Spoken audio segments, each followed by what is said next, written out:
अस्सलामुअलैकुम क्लास 4। कैसे हैं आप सब। उम्मीद करती हूँ कि आप सब खैरियत से होंगे। मैं हूँ मिस कुरतुलैन, आपकी उर्दू की टीचर, और आज हम जा रहे हैं अपने सबक कछुआ और सारस की दोहराई करने। तो जल्दी से अपनी बुक निकालें और सफ़ा नंबर 15 पर आपका सबक है कछुआ और सारस। अच्छा बच्चों, इस सबक में हमने क्या पढ़ा था कि 3 दोस्त होते हैं, 2 सारस और 1 कछुआ। ये क्या करते हैं, कछुआ जो है वो तालाब में रहता है, सारस क्योंकि उड़ने वाले परिंदे हैं, तो ये आपस में किस तरीके से वक्त गुजारते हैं। ये एक कछुआ जो है तालाब की बातें इनको बताता है, तालाब के जानवरों की बातें इनको बताता है, और सारस जो है इन्हें जगह जगह की कहानियाँ सुनाते हैं, और इस तरीके से क्या करते हैं, अपना वक्त गुजारते हैं। फिर क्या होता है कि अचानक से बारिश ना होने की वजह से तालाब का पानी खुश्क होने लगता है। तमाम जानवर परिंदे जो है वहाँ से कूच करना शुरू कर देते हैं। अब सारस तो परिंदे हैं, वो उड़ के जाने लगते हैं, लेकिन कछुआ तो नहीं जा सकता ना।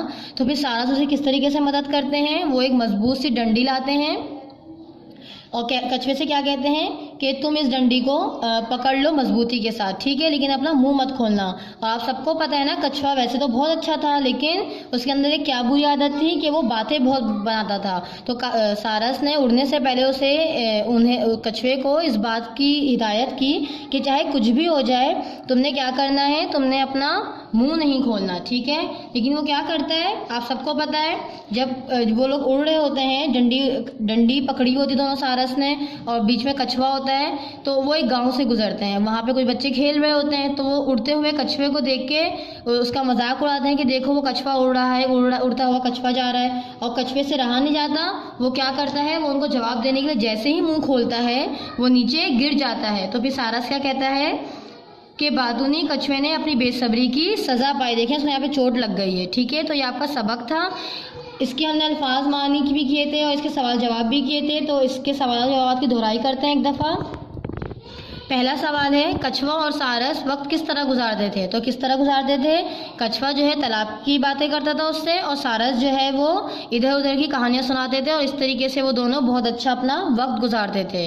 दूसरा सवाल है, कछुए में कौन सी बुरी आदत थी। तो अभी हमने दोहराई के दौरान भी इसको एक दफ़ा पढ़ा है कि क्या बुरी आदत थी, कि वैसे तो वो बहुत अच्छा था, लेकिन उसके अंदर एक बुरी आदत थी कि वो बातें बहुत करता था। सवाल नंबर 3 है, बारिश ना होने से क्या नुकसान हुआ, दरिया और तालाब खुश्क होने लगे, ठीक है, ये इसका जवाब है।